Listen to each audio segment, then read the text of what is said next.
So my name is Adam Donaldson. I'm the National and Community Service Program Specialist. And along with my colleague Amanda Forget, I manage AmeriCorps grants in the state of Rhode Island from ServerI, our state commission for national community service. This is the second in a series of conversations about our current RFP, the RISE AmeriCorps funding opportunity. And our topic today is specifically about AmeriCorps budgeting, because there are some specific requirements that the application has for AmeriCorps budgets, and there's some secrets and tricks to understanding AmeriCorps finance, what the grant provides, and what the funding is for, what the allowable costs are. We're going to have a few PowerPoint slides, but also the opportunity to see some of the tools that we've created to support you all in putting these budgets together as part of your application. So we have some primary goals today to make sure that you as applicants understand in AmeriCorps, we have to calculate something called member service years. Also, that the RFP includes two different types of funding opportunities: one, a fixed grant, and two, a cost reimbursement grant. Understanding the difference is important when you are completing your application, including what we mean by match or the cost share requirement that comes with cost reimbursement grants.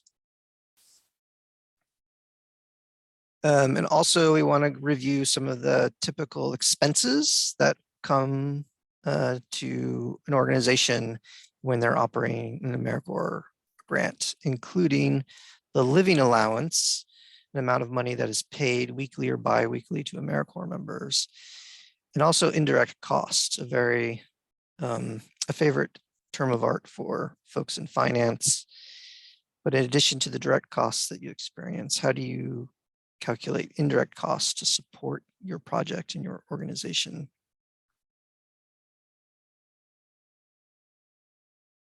First thing to know is the RFP is pretty specific. It says that this is an opportunity for new organizations to receive 2 years of AmeriCorps support. And for those who are already have an AmeriCorps grant with us, they know where they are in their life cycle for their specific award and submitting a continuation request. But regardless, you are going to be making a 1-year budget and planning for a 1-year project, even though you'll have an opportunity next year at this time to resubmit a new budget and propose any changes to your project. And we would be committed for 2 years through this RFP. Again, you're really submitting a 1-year budget, right? 12 months. That probably makes sense.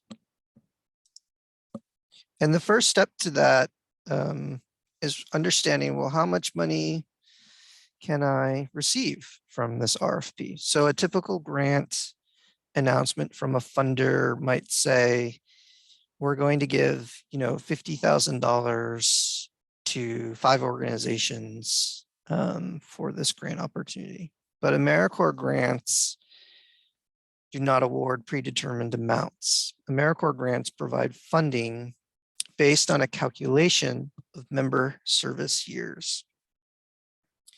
And applicants that are successful can win different amounts of funding because it's dependent on this measurement of member service year, which is really measuring how much service is being done by a team of AmeriCorps members.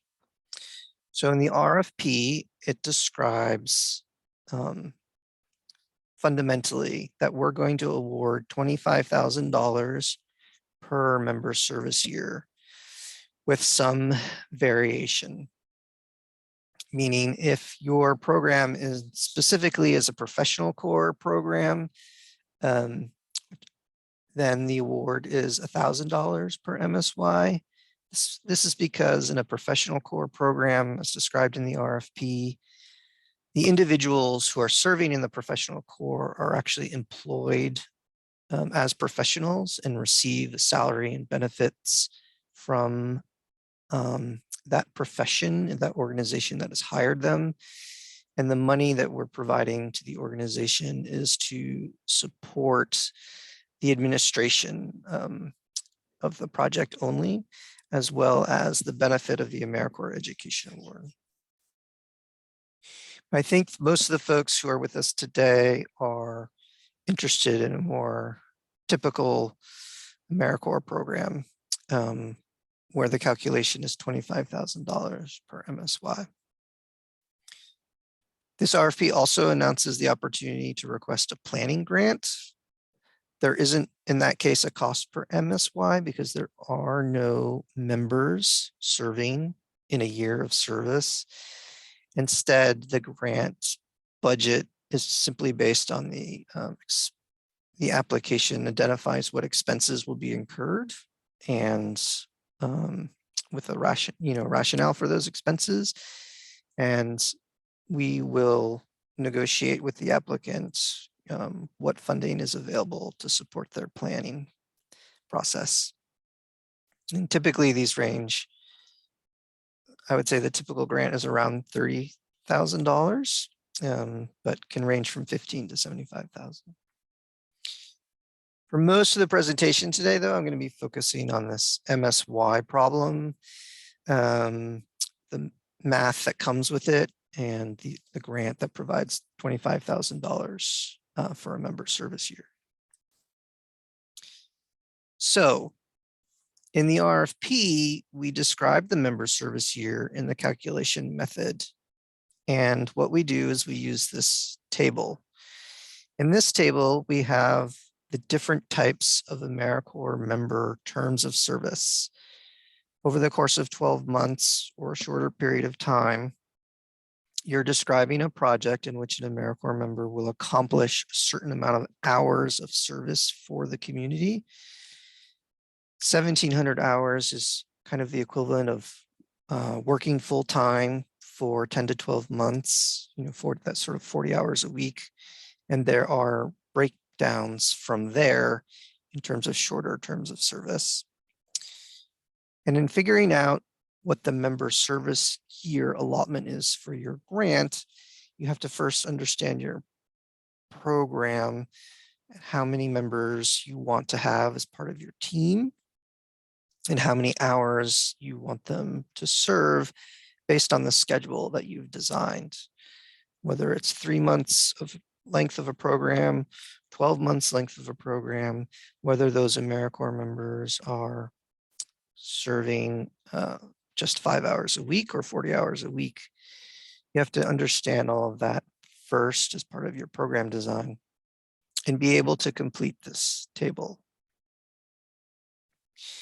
These decimals that you see in the table come from AmeriCorps itself. They have 7-digit ratios to describe how the proportion of time relates to that original 1,700 hours. And my advice to everyone is always don't try and understand why these decimals exist, but simply to be prepared to use them. Because this is the AmeriCorps approved member service year calculation table. So simply put, what you do is you multiply across the rows how many members are in this type of service term, and then you add up the total MSYs. Once you have that total MSYs, you can multiply that by $25,000 to understand how much money is available for you in this grant opportunity. So just as an example, if you imagine a program that's designed with 10 AmeriCorps members and they're serving 1,200 hours each from September to June, perhaps in a school-based program where they're providing academic tutoring during the school day. You can see there's a straight multiplication of those 10 members in that 1,200 hour commitment times the ratio of 0.7, leading to 7 member service years for this project. If on the other hand, in this example, there are 8 AmeriCorps members, maybe they're going to do some opioid prevention program where they do peer mentoring circles part-time over the course of the year, adding up to 450 hours. And there's a team of 8 of them. But then in addition, there's a specific separate part of the project where 15 AmeriCorps members will visit high schools across Rhode Island and provide workshops on opioid prevention. And they're only committing to 300 hours over the course of the year. You put that in the table and you do the math first across and then adding up, and you see that you have 5.29 MSYs. So even though in this case, there are physically more AmeriCorps members as part of the project, 23 instead of 10, the total cost per MSY is less than it was in the first example. It was 7, and here only 5.29. And again, in this RFP, we say we're willing to provide $25,000. So the total project award coming from this grant opportunity would be taking that MSY and multiplying by $25,000. In that first example, that was $25,000 times 7 would give you $175,000. I want to take the opportunity now to find out if there are any questions or if I fumbled through that in any way. So please interrupt me if you want to know more about calculating member service years, because I'm going to shift now to how we apply that to the fixed grant award program and then the cost reimbursement grant program. So first, in a fixed grant program, there's always going to be a simple straight math problem. The $25,000 times the amount of member service years that you're requesting through your application. So sticking with the example we've used so far, 25,000 times 7 member service years yields $175,000. That's the amount of money that you would be awarded through the project or promised. In the second example, if you took 5.29 and multiplied it by 25,000, you could get out your calculator or your phones and do that right now. You'd find out that it's $132,250. So relevantly, less funding. You're also welcome to ask for less than $25,000, but I don't know why you would do that, and it's not strongly encouraged for new applicants at this time. There's no strategic benefit from the commission's perspective to doing that, and we don't look to cheapen the award or favor those who ask for fewer funds than are available. Now, since fixed grants provide a fixed amount of funding per member service year, this amount of money is estimated to cover most of your project costs, but not all of your project costs. In all cases in AmeriCorps programming, organizations will use their own resources to cover any additional costs that they might incur over and above the funding provided. Fixed grant recipients receive grant payment monthly based on records of AmeriCorps member service hours, regardless of the program costs that you've incurred. So how that works is when you have a total award budget of $175,000, we actually first look at how many hours of service have you committed to complete over the course of the year. So you have to stay with me here. But in this example, we had 7 member service years. Each one of those is 1,700 hours. So when we multiply that all together, the total hours committed over the course of the year is 11,900. That number is going to help determine how much money you get reimbursed on a monthly basis through the fixed grant program.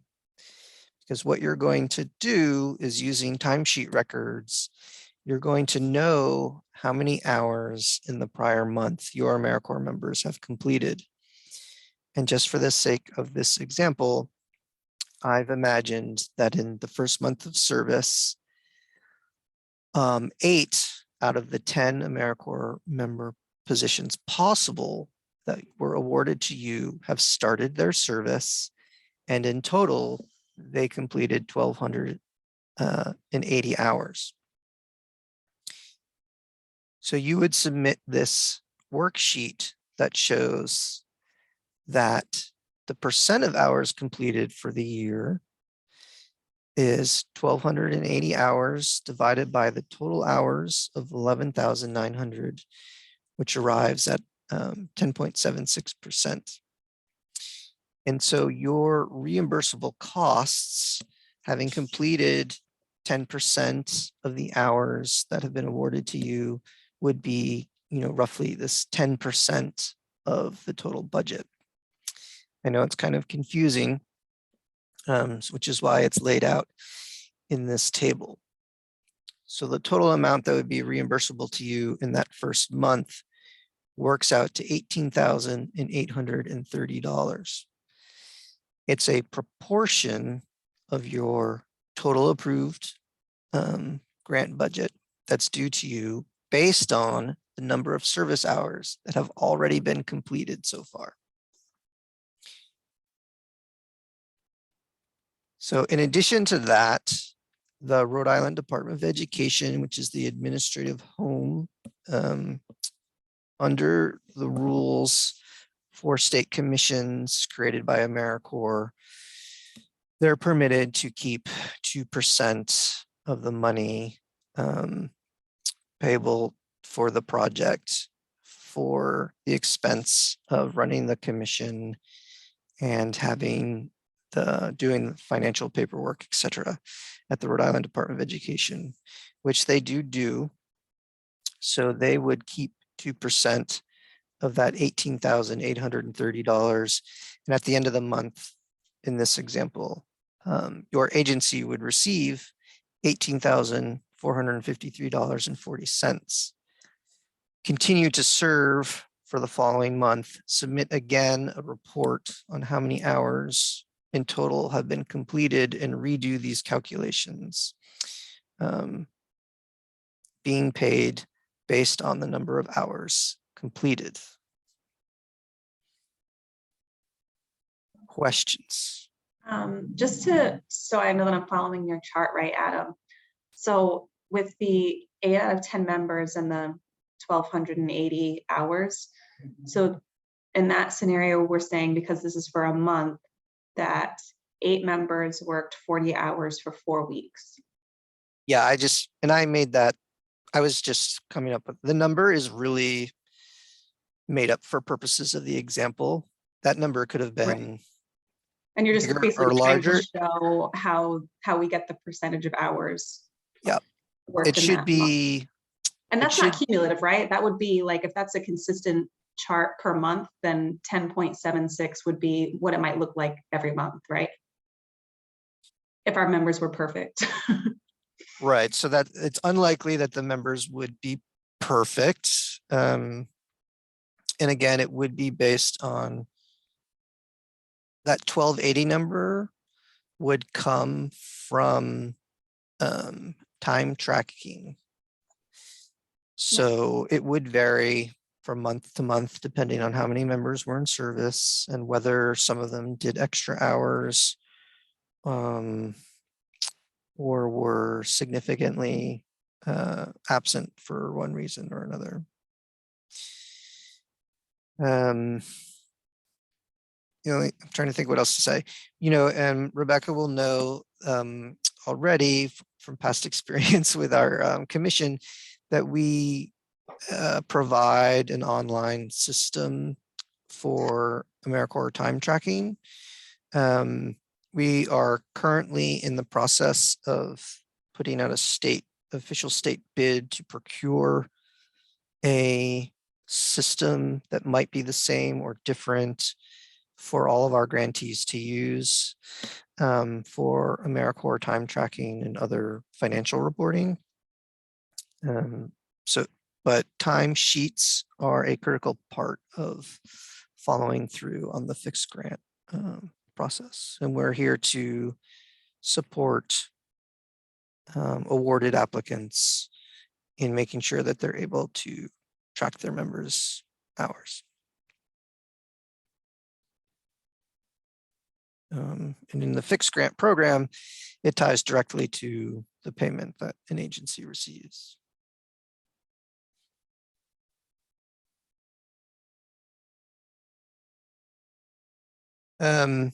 So I'm going to switch over to share a different screen. As soon as I can find my controls. All right.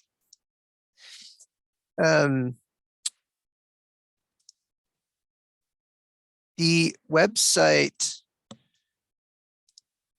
that everyone goes to every day, which is serverrhodeisland.com, has a page, AmeriCorps grants,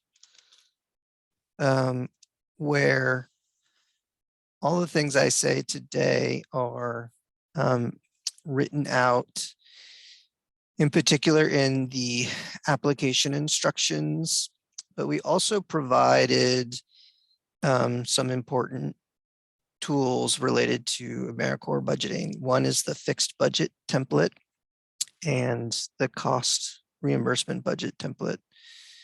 So if we look at the fixed budget template, we actually have a resource where you can calculate your member service years automatically by entering the information into the yellow tabs here. Is everyone able to see what I'm looking at, which is an Excel file? Yes. Great. So again, if you were designing a program with 20 members, you can see that it would calculate that automatically for you. Joyce, did you want to ask a question, or were you just indicating yes? I was just indicating yes. Sorry. Beautiful. No, great. That made sense. Yeah. So you can figure out using this without having to get out your calculator and build your own table, what your total member services years would be. If you find an error in the table, by all means, please let us all know. When you are going through your application process, it describes for you how you will enter information in eGrants for a fixed grant. That's really very basic. What you're going to do is complete a table that looks like this, and it simply asks you for each type of member that you're going to have in your program, how much living allowance are you going to provide them? And then it asks you to calculate what is the total amount of your requests. Now we, in this table, have already done that for you, multiplying the amount that appears here in total member service years times $25,000, so that if you want to play around with different schemes, you could see how that number would change. We're going to come back to what member living allowance is when we talk about typical costs for AmeriCorps grants. But I wanted to make sure that you knew this resource was here in the application instructions themselves.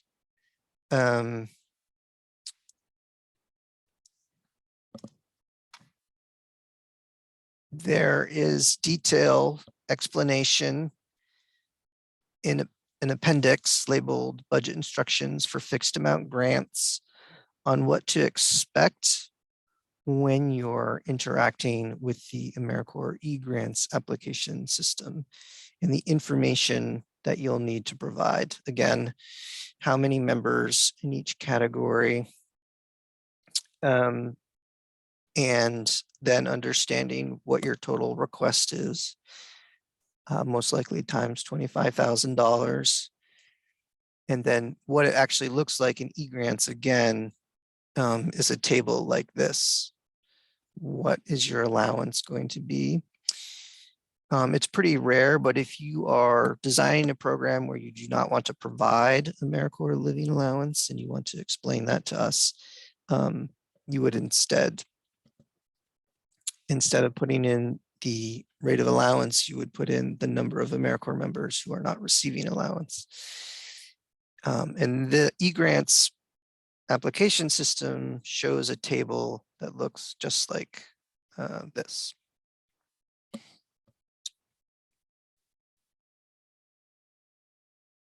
I want to contrast that now with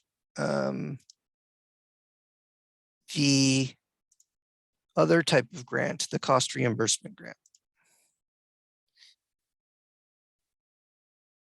Most folks are familiar with cost reimbursement grants, where you actually submit a line item full project budget that identifies costs and identifies these costs as they will be allocated to the CNCS share, the amount of funding that the grant is providing.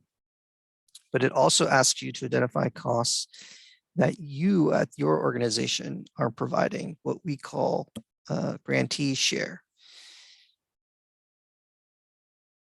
And then in the case of payment, your grant payment is based on the actual expenses that you've incurred from this approved line item budget. So you'll be invited every month by the 15th to submit a report on the expenses that you've incurred for the prior month. And the reimbursement will not be related to the number of AmeriCorps members in service or the number of hours completed, but to the actual expenses that you've incurred that were pre-approved in the application budget. The only stipulation to receive payment, however, is an AmeriCorps statutory structure that requires a match. And for new applicants, that match starts at 24%. And over the course of receiving funding from the AmeriCorps agency, that match requirement grows. Some folks may know that in the past year, in the current year and past year, as a result of the coronavirus pandemic, the federal government waived these matching requirements in AmeriCorps grants to help, support communities and recognize the challenging time that folks are facing. But that waiver is over. And next year, these match requirements will be back in place at 24%.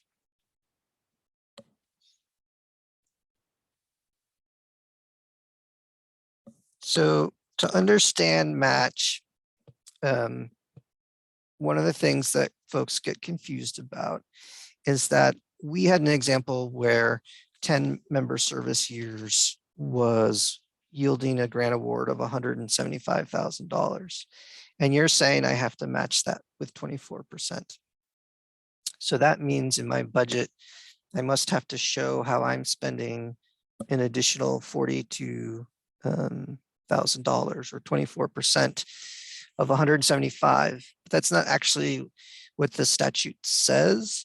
24% match is applied to the overall total project budget, which includes the match itself.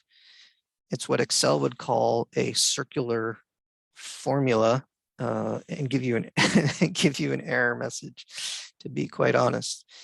But what you need to understand in terms of identifying, well, how much is this project gonna cost me in terms of this match concept, and what is my minimum match requirement? There's a formula described in the RFP and on this slide that you can compute yourself, where you understand what your funding request is, and you divide it by 1 minus your match rate. And you can zero in on what your match requirement is actually going to be. So just to go through this example, if we had this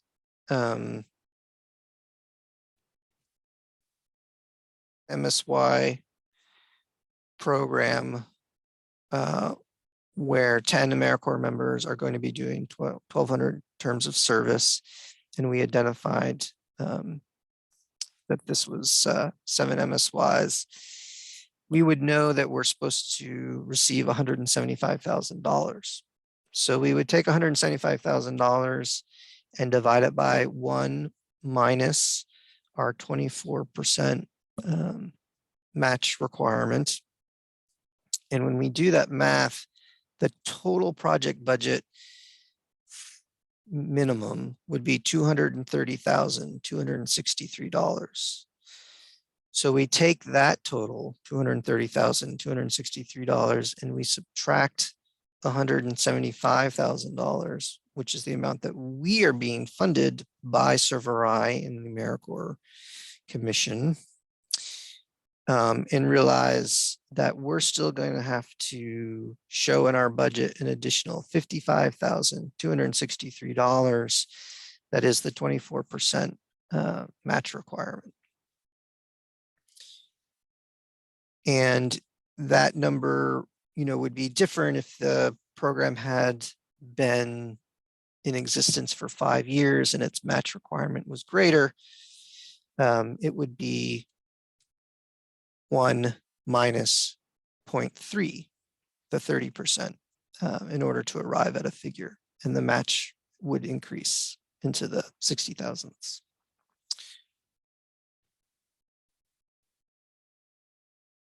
I don't know how to better explain it than that, other than also to note that this is the minimum budget requirement. You can exceed it when you present your budget, but we recommend submitting a budget as close to the statutory match requirement as possible, and only showing some of the essential expenditures that are either required by us or fundamental to a project, in order to not commit to a matching amount that is sort of inflated or beyond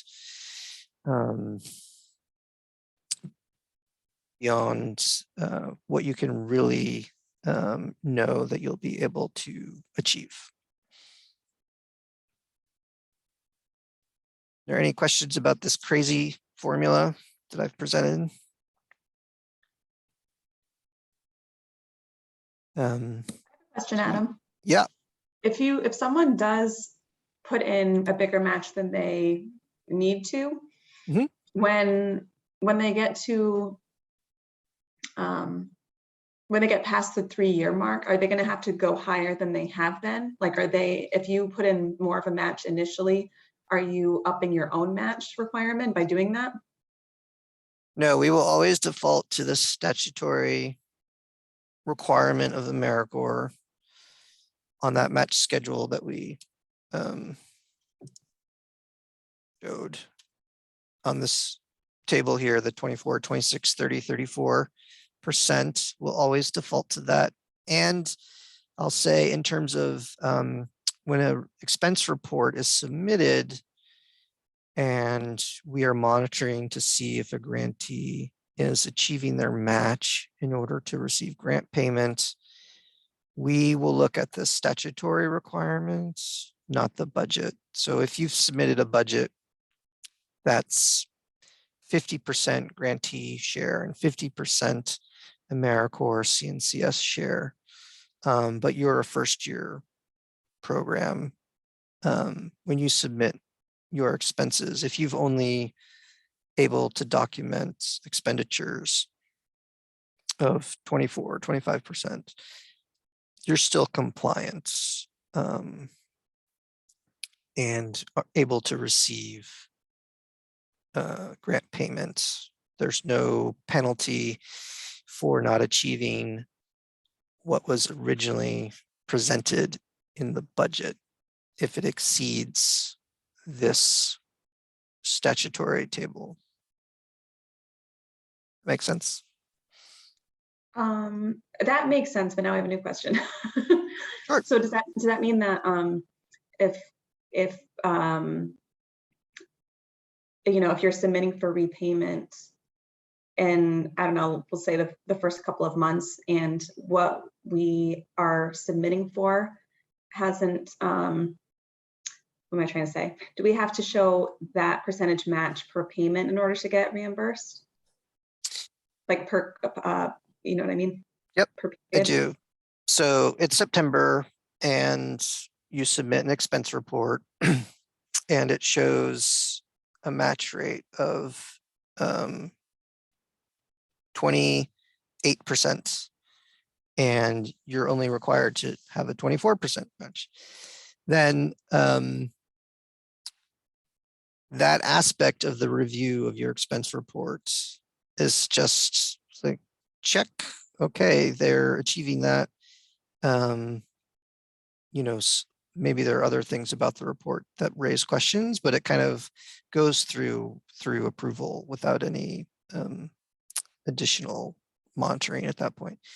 If it's, it then becomes sort of the discretion here at the Rhode Island Department of Education at the finance level.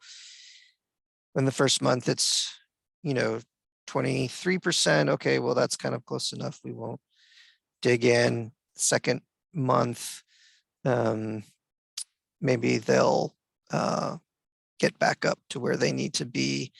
If there's a 3-month period where there's consistent under reporting, then there'll be a conversation between involving the specialist, myself currently, the finance person, and your organization to understand what can we do to get back on track. And at some point, it would affect whether or not you can receive payment or continue the program. Ultimately, if we don't meet that threshold by the end of the program year, then it would jeopardize the ability to continue the project for a second year. It probably would have the grant pulled. Okay. Because one more follow-up question and I'll be done, I promise. Sure. So if we're, beyond that first expense report period, is it, does it start to be kind of a cumulative overall percentage, or is it still looked at both per period and overall. Uh, Like, for example, in the beginning, if uh-huh. you know, the match is probably higher because you're doing recruiting and not paying out any stipends. Yeah. I'll be quite transparent with you. We do not have a written policy about that, but it's cumulative would be Okay. the concern. Okay, thanks, Adam. And I think, you know, there are expenses vary across the year, or sometimes grantee match is reliant on the donation of a partner, and receiving that donation, you know, might just come at a certain time of year. Or even if it's happening, just having the documentation and getting it into the accounting system might happen at a certain time of year. So we understand that there's flow and variation from month to month. So we do kind of look at it as accumulation.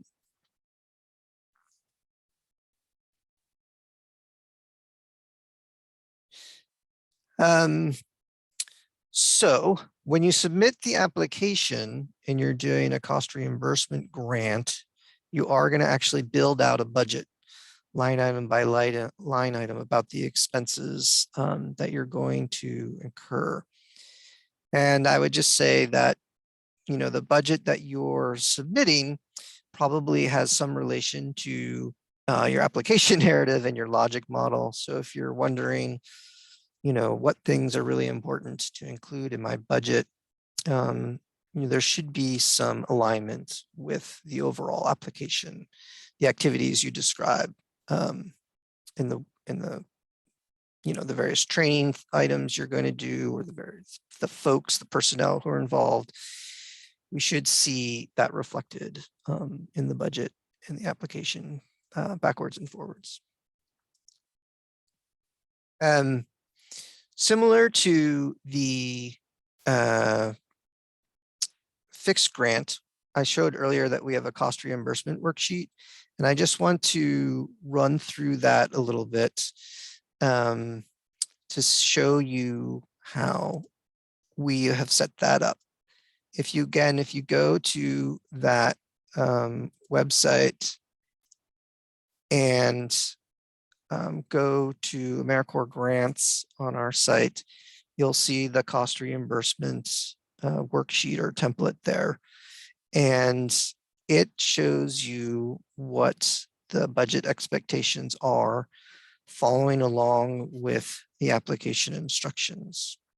But you're going to tell us about the personnel involved in the project, and specifically, in order to satisfy the requirements of the AmeriCorps eGrants system, what the overall salary is for that individual, how much of their time is being charged to the grant. And for each of these line items, you know, in order to show the match allocation, you may have 100% of that cost charged to the AmeriCorps award. It's really up to you, or you might have a split of 50-50, or you might charge the time. It can be useful when first building your budget to use the numbers of the match rate that you're trying to achieve. So having 24% of the total cost for a new applicant, for example, in the grantee share column, can make a lot of sense as you first build your budget. In addition to personnel, you're required to tell us any fringe benefits that they receive and how you calculate those. We want FICA to be at 7.65% and on its own line item in the budget. And then you can indicate other things such as, you know, health insurance or retirement plans, the benefits that you offer to your personnel. The AmeriCorps budget anticipates staff travel we have no specific requirements for travel, but I will mention that typically we see folks put mileage reimbursement into these budget applications. We expect the mileage reimbursement to be the current federal rate, which right now is 0.585 cents per mile. If you have a different organizational policy, we ask that you indicate that in the description of the line item of why you're not using the federal rate. Another thing that you may want to budget for is every year there is a regional national service training conference. This year in May, it will be in Vermont, but it can be anywhere on the Eastern Seaboard.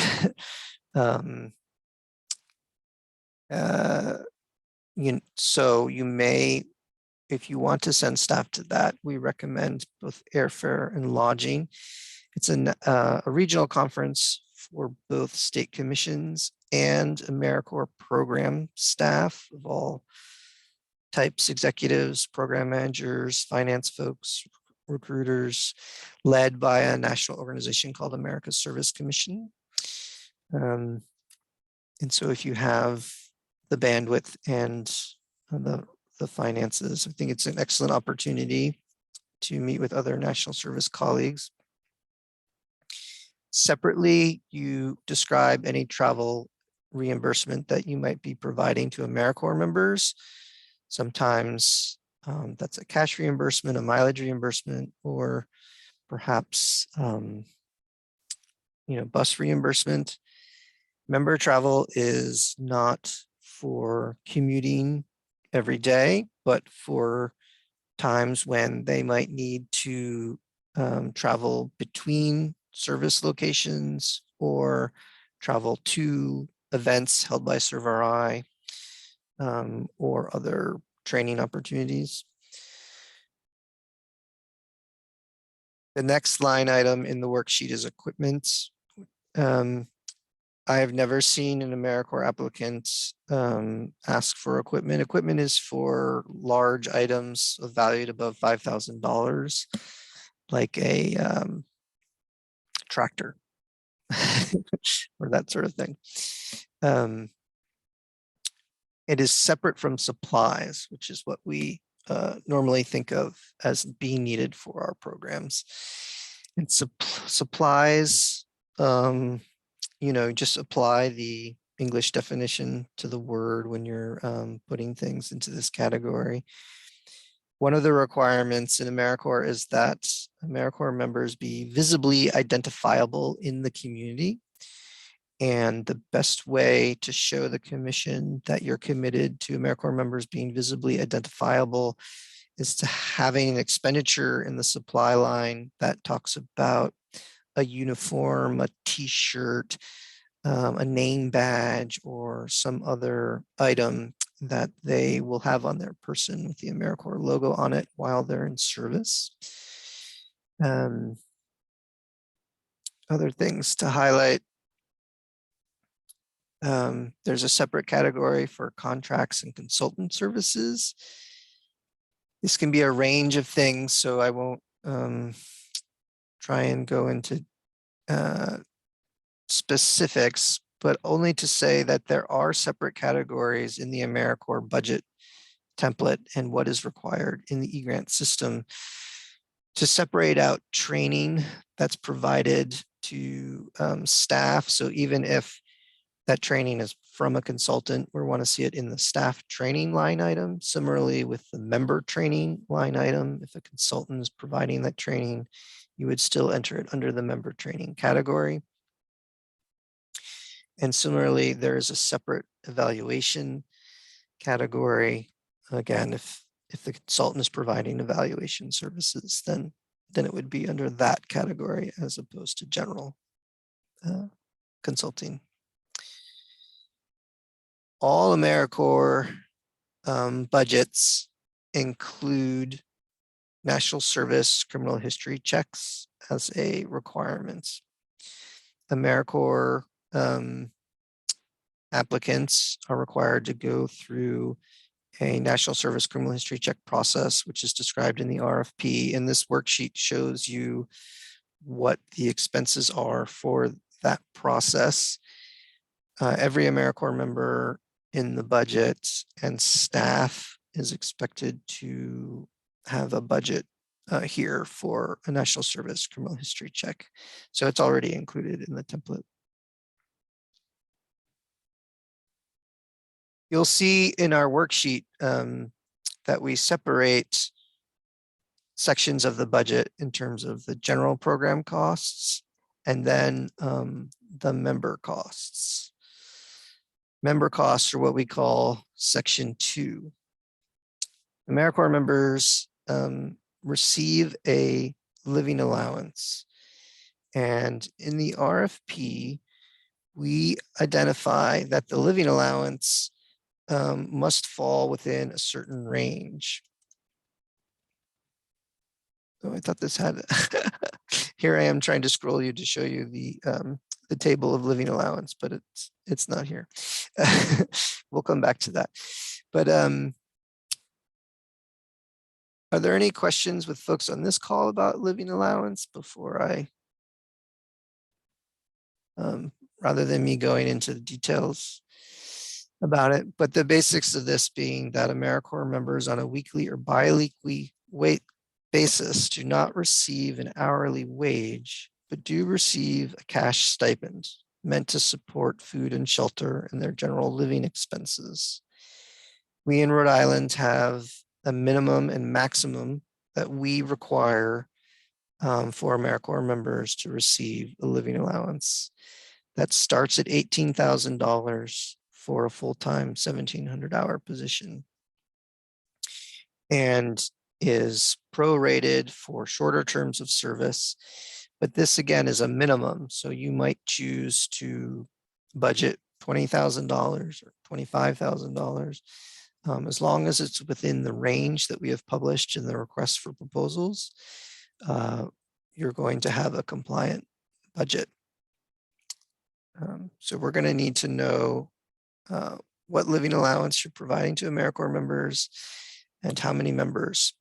This will be potentially the most expensive line item on your budget proposal in most cases. In addition to living allowance, AmeriCorps members, again, have to pay FICA, which we keep as a separate line item, and then the worksheet will calculate automatically for you. We also, if AmeriCorps members are serving in full-time 1,700-hour AmeriCorps positions, as the RFP describes, they must receive healthcare. So we would expect to see something related to healthcare in the final budget proposal. One of the things that this worksheet does that is useful for anyone who is working on a budget submitted to the ServerI Commission specifically is when you determine how much money you want the living allowance to be charged to the grant and how much you want the living allowance to be paid for from your organization as match, it will automatically create a ratio of that allocation and apply that same ratio or allocation to the member support costs. The Rhode Island Department of Education expects this symmetry of flow, that if we're charging a certain amount of living allowance proportionally to the AmeriCorps CNCS share, then that same proportion should be for healthcare, FICA, and workers' compensation. If there's 75% in living allowance costs, then the member support costs should also be balanced at 75%. And so instead of allowing you here in the worksheet to enter numbers for CNCS share and grantee share, You're actually just entering what the total is, and then these numbers will calculate for you. Joyce, did you have a question, or are you still just a raised hands? Janice, do you have a question? Yes, are these costs the same for the fixed grant? It's a good question. So when you receive a fixed grant award, you have expenses and you also receive income from the award, but your actual expenses and the income from the award have no specific connection. You are not required to have a budget like this, right? This is just for a cost reimbursement application. You do not have to provide us with a budget in the same fashion. You do not need to explain how you spent the money that you received. It is up to you to manage as part of the income to your overall organization. Okay. Now, as far as the living allowance, Mhm. I know, so I'm gonna have to reacquaint myself with everything with the RFP here, because I guess I assumed it was similar to the federal RFP. So the living allowance, now, who provides the housing for the service members? Are they living on their own and we just pay them to support the organization? Yes, they are living on their own. You're allowed to provide them with housing or housing benefits if you can arrange that yourself. But the living allowance is intended to help support them so that they pay their own rent. Most AmeriCorps members do live in shared housing with family or other, young people, other AmeriCorps members, or in some cases, might be in subsidized housing because they are, if AmeriCorps is your only source of income, you have a low income. This part of the service model in most cases. Okay, thank you. I think that in Rhode Island, I think that we see that there are a lot of the AmeriCorps members who live with extended family. I also think that the typical model is, six people in a 3-bedroom apartment, kind of all new professionals or young people who are kind of in that college dorm or some college dormitory type experience still.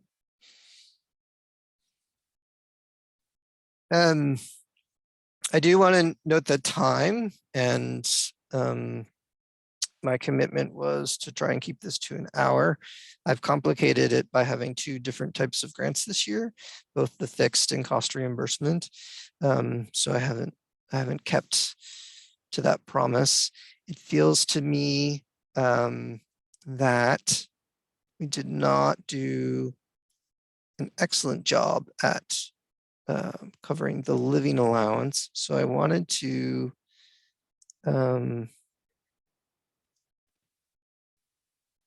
go back to that.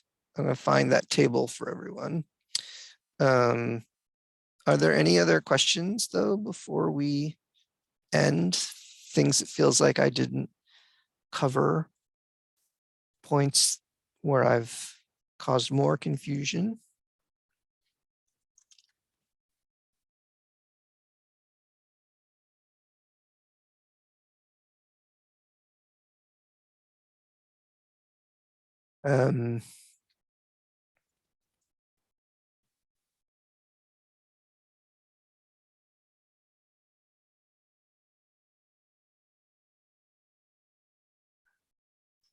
Get this bigger so that you can see.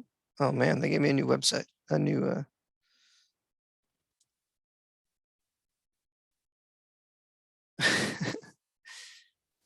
change the way my web browser looks. But this is the table of minimum and maximum living allowance. You can see, again, it does vary by the type of commitment that one's making. If you want to deviate from this table, we probably will say no, but you can always ask. But we recognize wholeheartedly that the living allowance provided by AmeriCorps through our funding source is not equivalent to a living wage in Rhode Island. And we continue to explore ways that we can support the structure of this federal program in such a way that AmeriCorps members are able to serve and that everyone has an equitable opportunity. I will say that in Rhode Island, the commission has set a higher minimum standard living allowance than the federal requirement. We've actually increased it and proportionally increased the amount of money that we award per member service year in order to make that hopefully more possible for our applicants.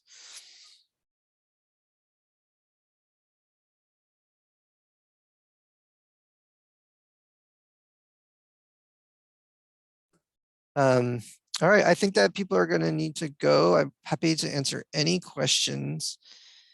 One of the topics that we didn't cover is indirect costs. If you use the worksheet provided on the website, indirect costs will actually be calculated automatically for you.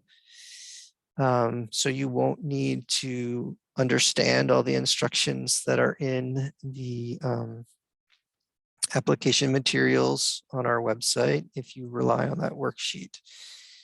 It's generally speaking, 5% of your budget can be claimed as indirect costs. That's where it starts. But the actual math computation is a little more complicated than that. So we do it for you in the worksheet. But For this program, the